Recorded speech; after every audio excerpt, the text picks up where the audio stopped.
Welcome to my channel. In this video, I will share with you how to turn off an iPhone without touching the screen. The method is very simple, which is press and release the volume up button, then press and release the down volume button, and then hold this power button on the right side. When you first hold it, you will see the screen, or yes, you will see the screen, and keep holding this power button for around 10 seconds, and after that your iPhone will be turned off.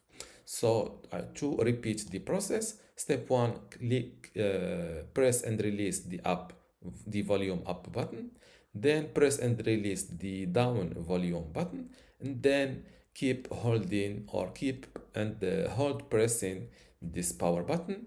And when you see this screen, just keep holding it. And this is the method to turn off an iPhone without touching the screen. If you still have a question, leave it in the comments below, and don't forget to give this video a like. Thank you.